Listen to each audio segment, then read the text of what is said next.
had your ups and downs professionally and personally, but somehow you managed to overcome them. Is there a formula? How did you do it? Well, everything was taken away from me. The only thing I had was a few sheets of music and my life. So I started to build entertainment through cabaret. That's where people like you to talk to them, and it's intimate. You don't have to have a big band. You can just have a piano player. So I started intimately and built it into a play and scripted it. So if I do it in theater, it's called an autobiography. If I do it in the sanctuary, it's called a testimony. It's the same thing. Just briefly, what is this type of setting, this event, what does it mean to us as people and to history itself? The Schomburg is the repository of our history, of the bad times and the good times.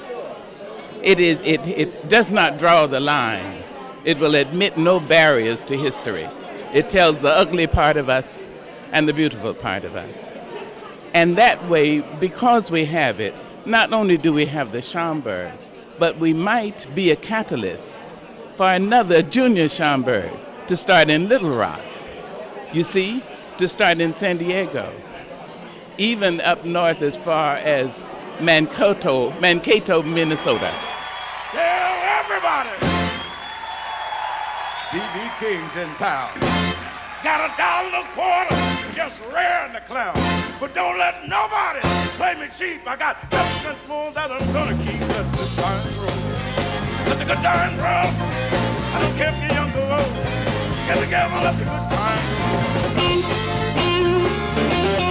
roll. You've been traveling, you've been doing one-night stands, I guess, for just about your entire career. And you're still doing it. Yeah. Why do you continue to do that? See, you guys on TV, you got many subjects to talk about, so you can keep an audience.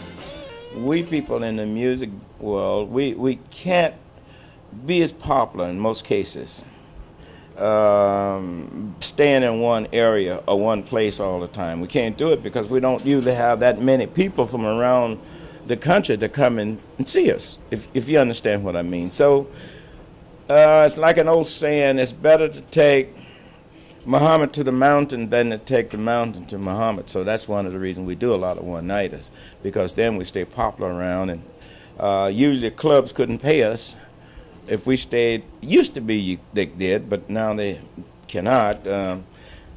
Used to be we could go in a place and stay there for a week.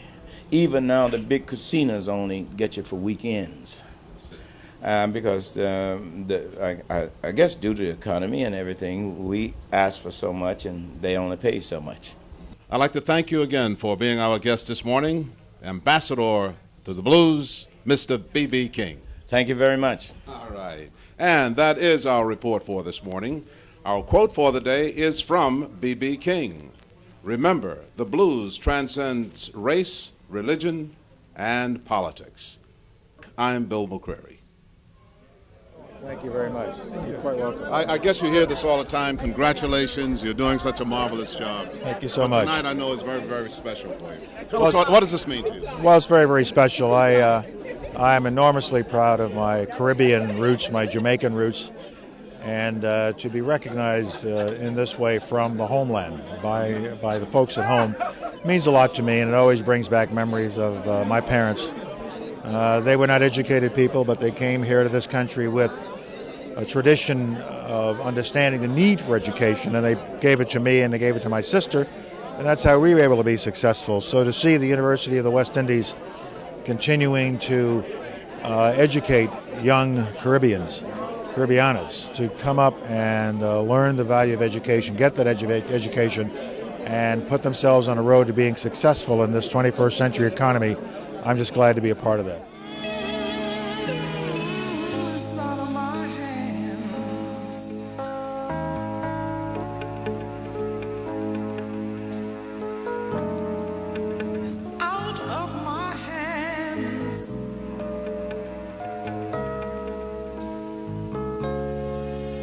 To think for 2 years he was here and I took him for granted. I was so carefully. Now the way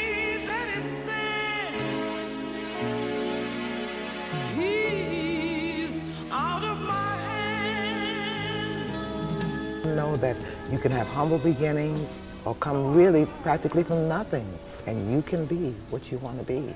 And what about the trials and tribulations that you had to go through, and others probably will have to face? How do you overcome that? Well, I wrote this book mainly for people like me and them. You know, I think in the beginning of my book, I said this book is dedicated to anyone who has been abused and thinks it's their fault. It's not.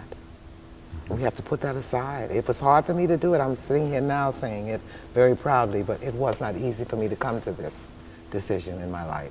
I'm glad I did because I can pass it on. What was it that was your biggest stumbling block coming up, and what was it that made you go away and then come back? Well, you know, I decided one day that show business wasn't for me at that particular time in my life, and that I had another side of my brain, and so I went into the corporate world.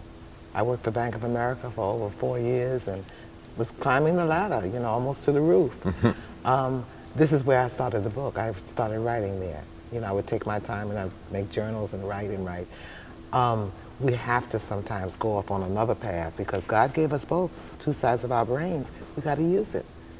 I think if I hadn't thought about that, I don't think I would have made it, Bill. I got to confess this to you because we're friends.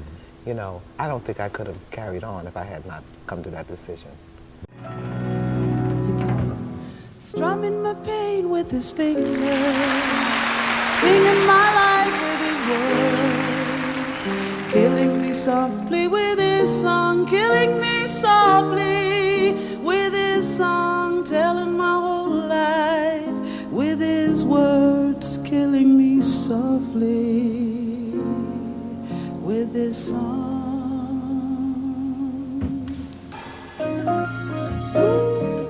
I want to thank you so much for being our guest this can we morning. let's close it out with something. What was that we just sang? Good night, my love. Good night, my love.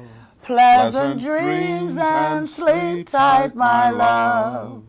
May tomorrow be sunny and bright and bring you closer to me. Thank you. That was Good night, everybody, and thanks for joining us.